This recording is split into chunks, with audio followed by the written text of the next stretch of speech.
I am ecstatic. I'm ecstatic for this morning, and I hope that you are too, because one, it's the best season of the year. It's Christmas. That's the best part. I mean, that's just the best part of the whole thing. And so we're talking about some of my favorite things in the Bible. So before that, I want to tell us a quick story. So when I was growing up in my neighborhood, was really blessed to have a bunch of families move around the streets that I grew up on that were all having kids at the exact same time. So we all had this like mass group of young kids running around the neighborhood, and it was often chaotic. But one of the games that we absolutely loved playing was Capture the Flag. And so what we would do is we would go over to one of our friends' house, somebody's house, and we would divide boundaries. So you would play around somebody's house, and right where the middle parts of the house were on each side would be the boundaries. So one team would have the front yard, the other team would have the backyard. You'd hide flags, and then you'd just play the whole game. And so the goal of the game was to run over to the enemy's side, grab their flag, and make it back to your side. You win the game. But the caveat is that the second you cross that boundary into enemy territory, you are liable to get tagged and sent to jail. And we went all out for this jail thing. I mean, we designated people to be like jail guards every single time we played. And it was so funny because every time somebody, I can only think of this years down the road, that every time somebody would drive past the house as we're playing, they would see this one kid who's leading 5 kids, war criminals, just up to this little front porch. I'm just what are people thinking as you just see these 7-year-olds sitting on this front porch But I mean, we had a blast with it. And so I'll never forget this one day. We're playing, and there were probably 12 of us that day, and we were 6 on 6. And as the game was going, our team was just really getting bold. We're sprinting across these boundary lines, trying to flank these flags. We're sending 2x2s out. And so we get to the point where there's 5 of us in this little jail cell, and there's one person left, and we're just sitting there, and we're trying to stay positive. We're trying to look around to see where the flag is. But there's just that when you're down in that many numbers, that just hope just starts to diminish. And so we're sitting there screaming. We're like, come save us. And so out of nowhere, one of my friends, he sprints across from this side of the house. And all of our hopes, just adrenaline, everything just goes up. Because there's this moment, because we're just all right, this is it. We're going to be free, and we're going to take this game back. When all hope is lost, he's coming in, and he's going to save us. And so 2 kids are following him. The person who was guarding us kind of stays and is playing zone defense. He's ready to go. And so he bites, and he starts going after my friend as well. So 3 kids are going after us. We're all as far as we can on my friend's front porch, just trying to and so we see him break free from all of them, and he starts running around the yard and up to the sidewalk. And he is just within feet of us, and we're just oh my gosh, this is it. We're about to take this game back. And he slips on my friend's front pavement, the path walking up to the front door. And he slips just as he's about to reach out and grab and save us all. He slips, and he hits his head on the concrete, and just he goes out, just out cold. And we lost that game, which was annoying. I mean, he was fine, by the way. But, I mean, it was just, it's come on. Right when we're about to take this game back, he has to go and pull a stunt like that. I mean, it was just ridiculous. And so it was all hope just faded. Every amount of joy of hosting this flag after the game was just completely gone. And so why I tell us this morning is that there's something about this little 4-letter word, hope, that is actually a driving factor for life. Hope is this driving factor for life. It's so much more than we give it actual credit to. If you have a bad day, what is it that keeps you going? It's the hope that tomorrow might be better. If you follow a sports team, I do. I'm very emotionally attached to mine, and it's probably not a good thing, but when we win, it's the best thing in the world. But when we lose, it's definitely not. If you follow a sports team and you're not doing so well, what's the common line? There's always next season. It's hope that drives us into this spot of maybe next season will be better. If you get diagnosed with cancer or some kind of illness, if you're walking through some tough relational breakups or divorces, if when life doesn't play along with us, It's hope that keeps us going, right? It's hope that keeps us in this spot of there's something better and there's something more on the horizon. And in a more simple way to say it, it's hope is the driver to joy. We're all seeking joy. We're all seeking what we would call the good life. And what gets us there is this small thing of hope. And why I'm so excited for this series is because we're talking about the very hope that surpasses any amount of hope in life.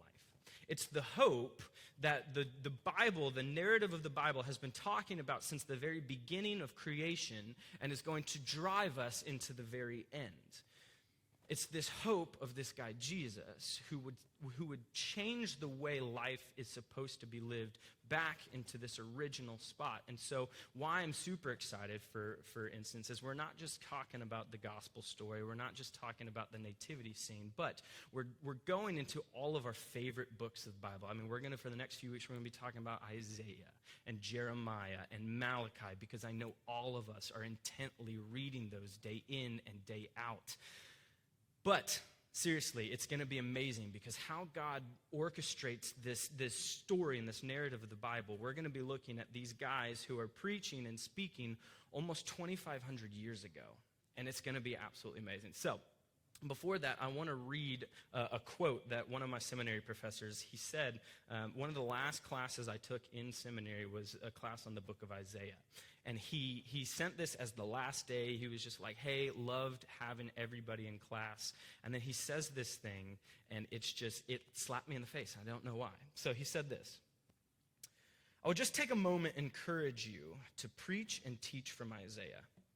In modern America, there seems to be a preference for the practical sermon that addressed all of our felt needs. I wonder if that's why so many of our churches are so shallow. It is only through consistent and accurate teaching of the Scripture that people gain spiritual maturity. So we should not shy away from our preaching of great truths in this timeless letter. I would urge you to dig deeply through beyond the low-hanging fruit of just knowing how to live morally or just the basics of human behavior. And I would encourage you to delve into the greatness and the saving grace of our God. And I think that is exactly what we fall into the trap of. We just look for how to do this Christian life when that's not the purpose of all of this. We're not here so we can learn how to be good Christian boys and girls. We're here to fall in love deeper with our Creator. And there's something about the prophets that when they speak and how God just illustrates what's going on, it just creates this sense of like, wow. And so I want to encourage us for the next few weeks, as you're here, as you're listening, as we're talking together, I want you to open up your spirits and your minds and your hearts just a touch more. Not to the idea of how is this going to fix my life right now, but how is this speaking of our Creator? How is this speaking of the God who's holding everything in existence right now? And would you be bold enough to let it challenge you to fall deeper in love with our God? Amen? We good? All right, let's do it. So, couple of contexts right before we get in. Just bear with me. Give me 3 minutes because we need to go into the classroom real quick. I need to give us what's going on because oftentimes when we read these prophets and stuff, we read it and it's just like, this thing was as big as a tree and as lush as the mountain of Zion. And you're just like, what? And I don't even know what these places are. So it's very confusing. So in order for us to actually know what's going on, give me 3 minutes. Bear with me. I'm going to catch us up to speed and then we're good. So behind me right here is our first bit. It's a timeline. If you could throw that up for me. Yep. Mm-hmm. Yes, okay, great. So, book of Isaiah, where we're jumping into, timeline is you have King David. King David is kind of our starter right here in this little group of time. Greatest king in all of Israel, awesome. The other timeline part is the fall of Jerusalem, when Babylon comes in and finally wipes out Jerusalem and takes them back into captivity. So, book of Isaiah, where we're at, is right here in the middle. Isaiah is just smack dab in the middle of this time between David and the fall of Jerusalem. So, that's where we're at time-wise. Here's a map of the nation of Israel. So what's happening right now in Israel is that you have 2 different sections. So David and Solomon, they set up one big nation, and then everything kind of like just broke loose, and then there were some divisions. And so now we have two separate spots. We have the northern kingdom of Israel, and we have the southern kingdom of Judah. So that's kind of politically and geographically what's going on in this time. Next one is, there is this giant empire. The world power at this point in time is this big bad empire called the Assyrians.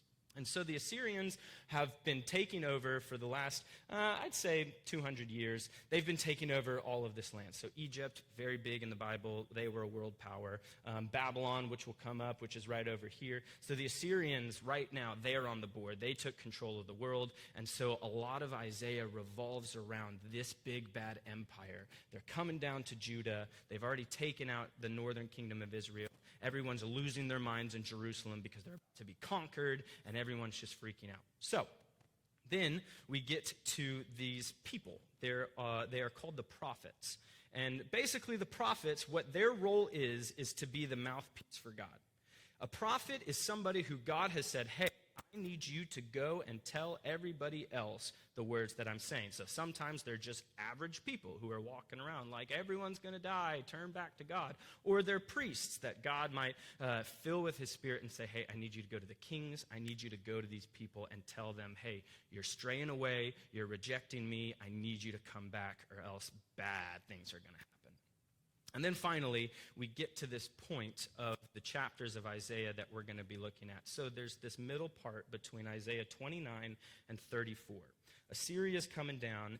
Everyone's losing their mind, and they're like, what are we going to do? And so the goal is that the king of Jerusalem, of Judah, he wants to go down to Egypt, and he wants to bring their chariots because Egypt has like the horses and the armies and the military, and they're like, hey, come help us fight these people. And so this section of chapters that we're looking into is where God is saying, the people of Jerusalem are saying, hey, let's go down and get Egypt's help. And God's like, do you not trust me?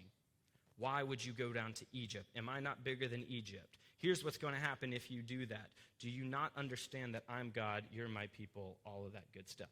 Great? All right. I know it was painful, but it's needed. It's very needed. So with that, we are able to finally jump in to where we are headed. Isaiah chapter 35. It's going to be behind me on the screen. Read along with me as I read it. So it says this, the wilderness and the dry land shall be glad. The desert shall rejoice and blossom like the crocus. It shall blossom abundantly and rejoice with joy and singing. The glory of Lebanon shall be given to it, the majesty of Carmel and Sharon. They shall see the glory of the Lord, the majesty of our God. So strengthen the weak hands, make firm the feeble knees. Say to those who have an anxious heart, be strong, fear not. Behold, your God will come with vengeance and will recompense with the recompense of God, and he will come and save you. The eyes of the blind shall be opened, the ears of the deaf unstopped. Then the lame man shall leap like a deer, and the tongue of the mute sing for joy. For waters break forth in the wilderness, streams in the desert. The burning sand shall become a pool, and the thirsty ground springs of water. In the haunt of jackals where they lie down, and grass shall become reeds and rushes. And a highway shall be there, and it shall be called the way of holiness. The unclean shall not pass over it. It shall belong to those who walk on the way. Even if they are fools, they shall not go astray. No lion shall be there, nor shall there be any ravenous beast come up on it. They shall not be found there, but the redeemed shall walk there. And the ransomed of the Lord shall return and come to Zion with singing.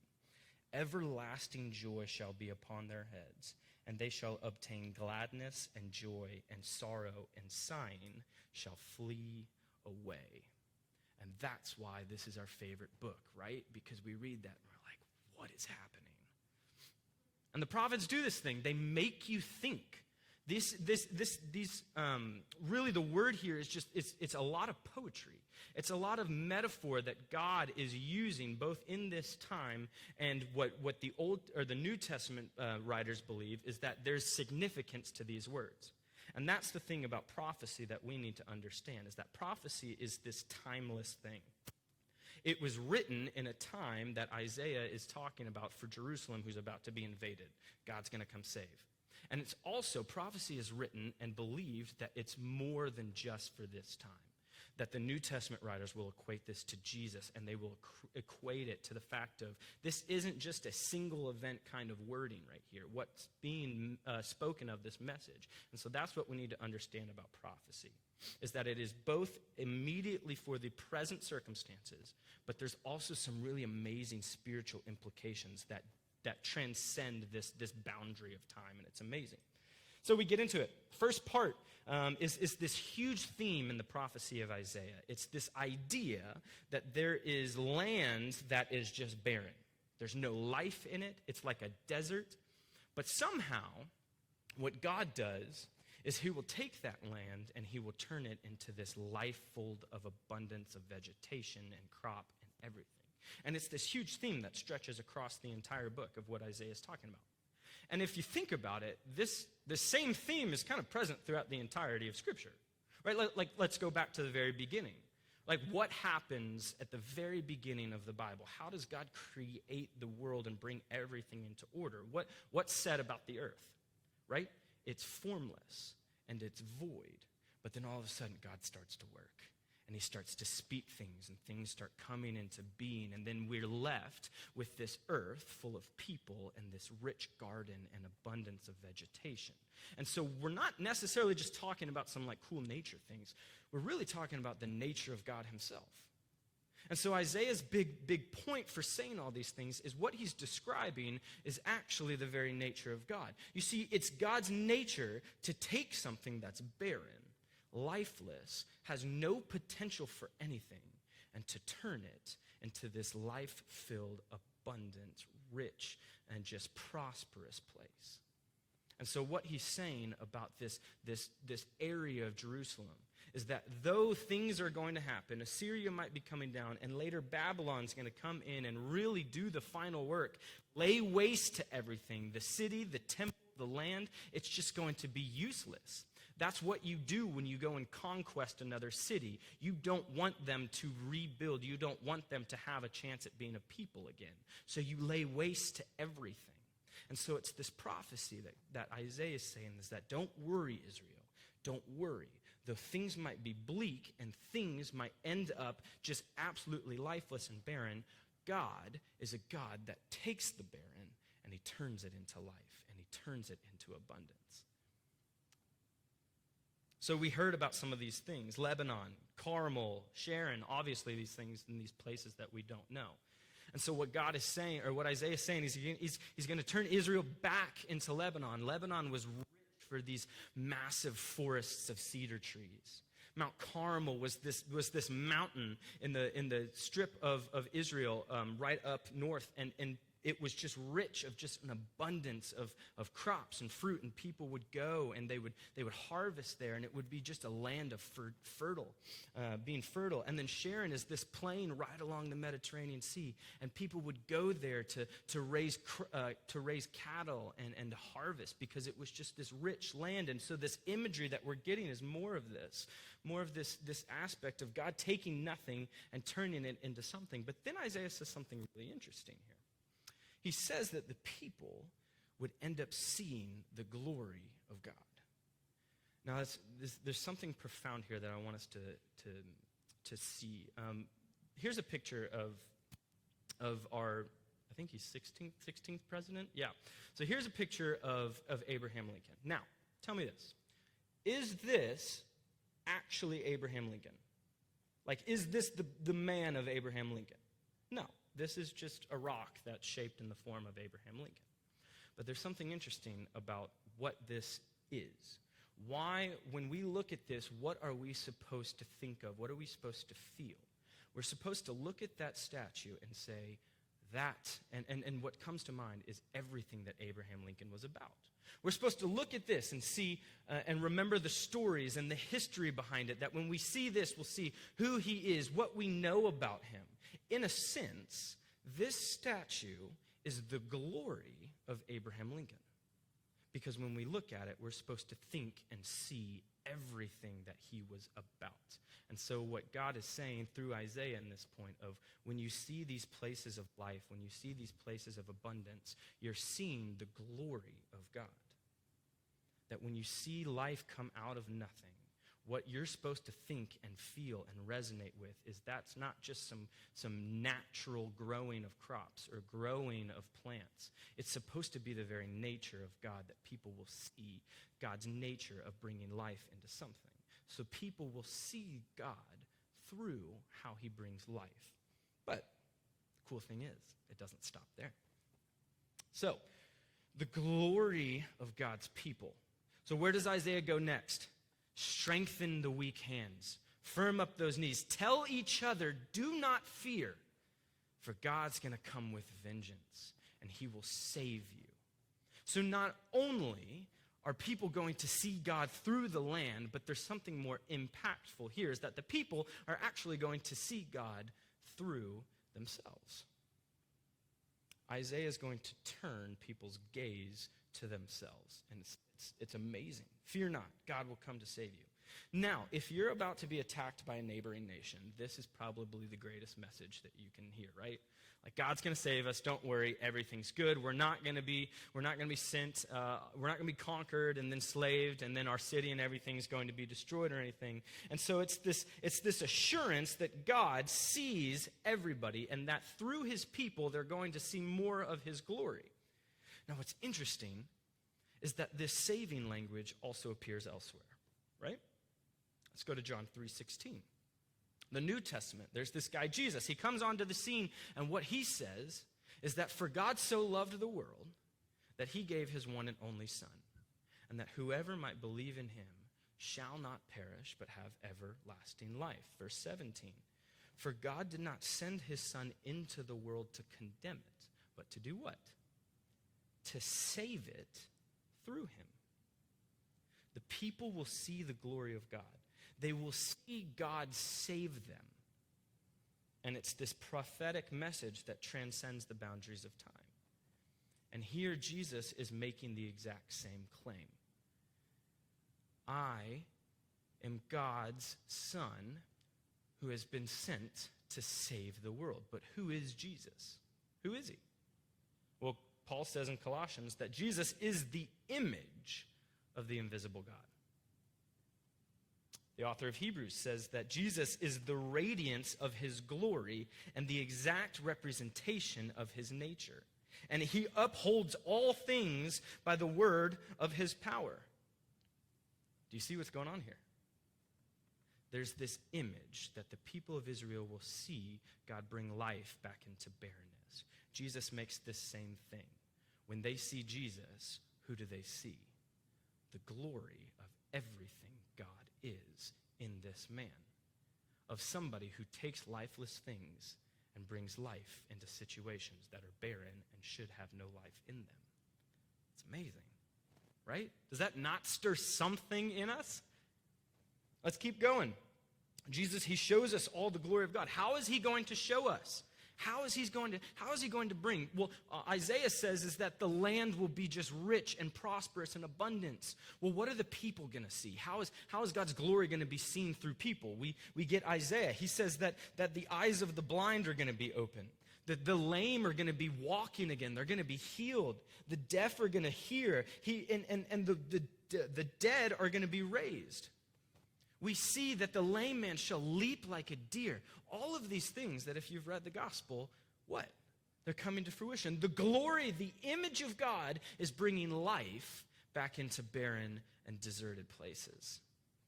And people start experiencing both physical and very spiritual. You see, it's the nature of God again, of bringing nothing into something. And then we get to this point where Isaiah says, hey, this is what you're going to see through the glory of God. And then what's going to happen is this highway is going to be opened. In 1956, President Eisenhower signed off on this bill to approve the making of over 41,000 miles of highways so that people and military and everything would have easier travel and a more direct route around the nation. And so we see this, and we use highways all the time, right? The purpose of a highway is that I might have a direct route exactly where I need to go in the most direct fashion to make it easy and efficient for our travel. And Isaiah talks about this highway. It's called the way of holiness that's leading to this one spot of Zion. And so the significance of this is that when we turn and we see that after our end date, after Jerusalem falls, the Israelites are taken over into Babylon. And after 70 years, God says, don't worry, you're going to come back. You're going to come back. And so what's happening is that Israel was founded on this one mountain. Jerusalem was founded on this Mount of Zion. And so what's going to happen is God is going to make this way of holiness from Babylon all the way back to Jerusalem. It's this way that is going to lead the people back to the mountain of Zion. And so in the book of Ezra and Nehemiah, we see that Ezra, this priest, and Nehemiah, this servant, they're leading these mass groups from Babylon back into the Holy Land, back to rebuild Jerusalem from when it was just completely obliterated. That God's people would return back to Zion. And we get this amazing insight in Ezra that people, as they're going back, they're singing and they're joyful because they're going back home. They're returning back to the promised land that their ancestors gave, and that they will see life back in Zion once again. And it's just so cool that this highway, that God will protect them. And what Isaiah says is that they'll be protected from fools, people who would say following that God is dumb, or people that would oppose us, enemies that want to get in their way and stop them from being God's people and rebuilding the city and the nation and the surrounding area. Isaiah says that beasts, ravenous beasts, and travel back then is nothing like it is now. I mean, you really do have to be on your wits because there's like a lion that's on the side of the road and you're just hauling your cart down the road. And if you don't got the right protection, if you don't have the right people around, swords and everything, I mean, it's like Feast City. And so God says that lions, beasts, nobody will harm them. And so as the Israelites are walking back to Zion, they're rejoicing. The people are returning to their homes. They're repenting. And Ezra, beautiful account of just rebuilding the temple and people rededicating themselves, repenting and saying, God, we're sorry. We know that we turned away, but you are God. We are your people, and we're going to keep living and walking as your people as we go back home into Zion. Now, what's interesting, again, prophecy transcending the boundaries of time, we see something very similar to this happen in the New Testament.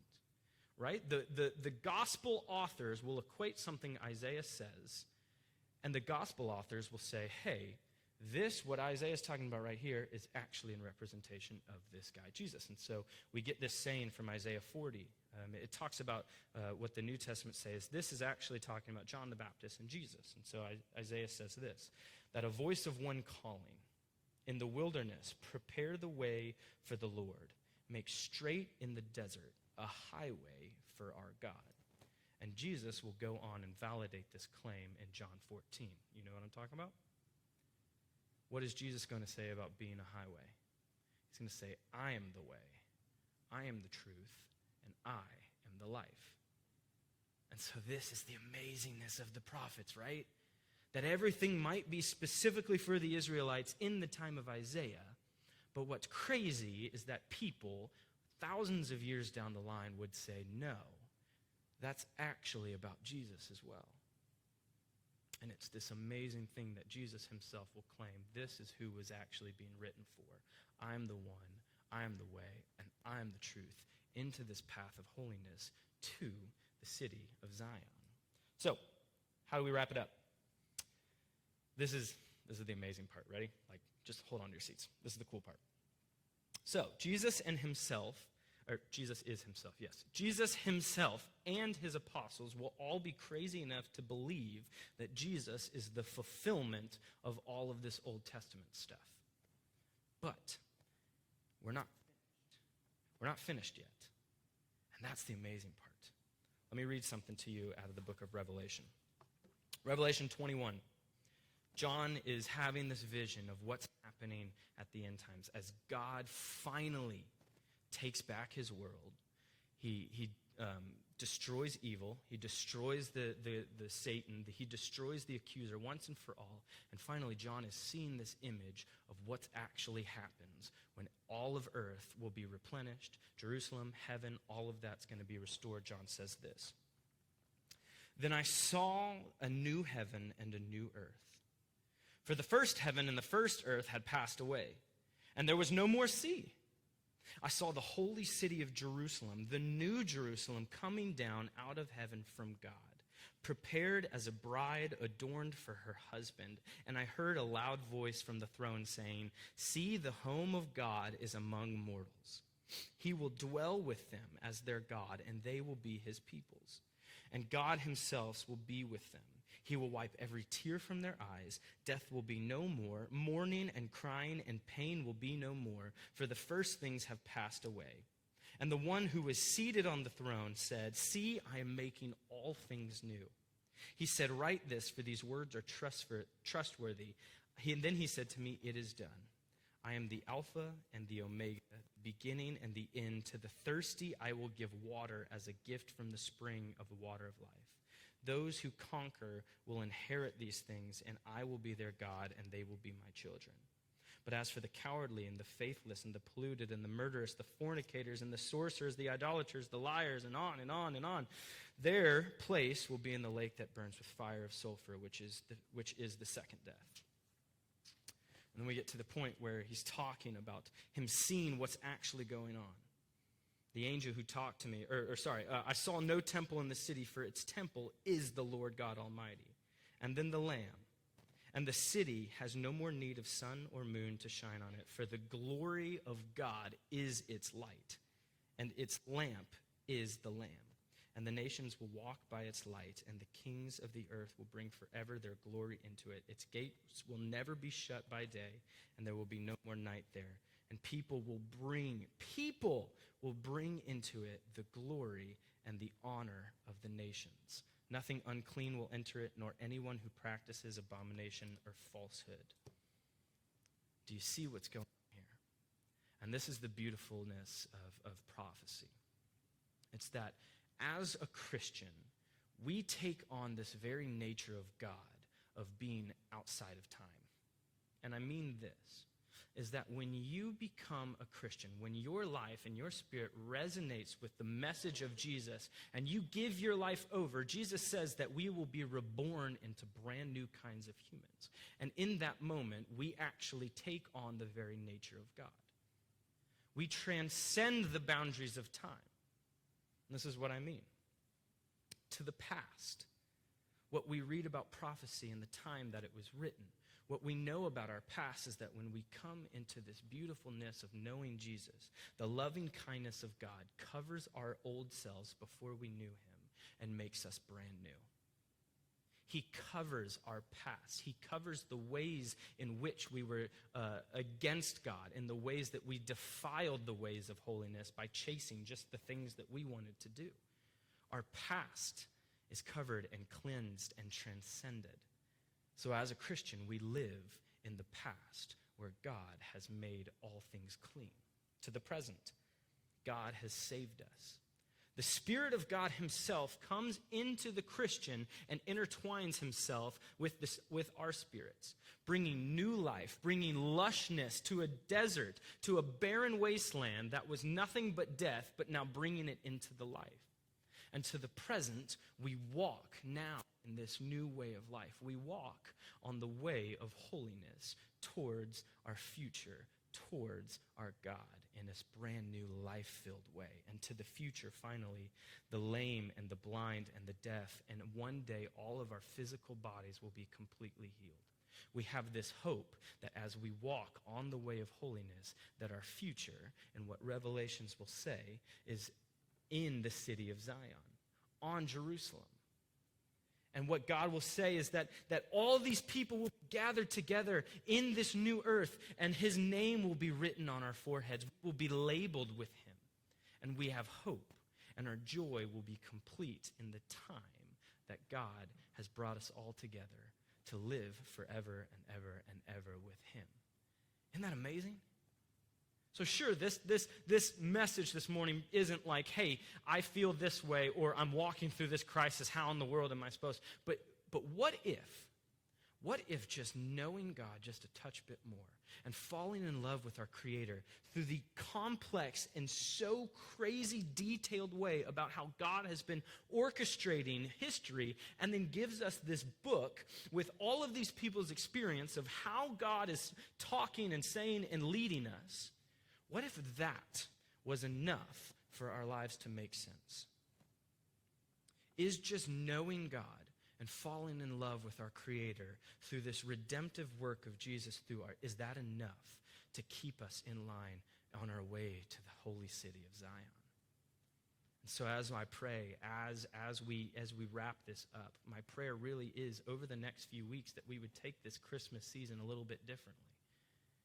It's not about how God fixed our present circumstances. It's about how God has taken a barren, lifeless place and done exactly what he's been doing since the beginning of time, and taking nothing and turning it into something, that we as Christians might have purpose and might have hope. And as we hope for the things that God has done to ultimately come to fruition, when we leave this earth, we met with this driver to get us into joy, so that, as Isaiah sings about the people returning back to Jerusalem after they've been in captivity, we might sing as well on our way to the holy city. That's our future of what to come as we walk in the ways of Jesus. I don't know about you, but I'm like lighting up inside right now. Like, that's amazing.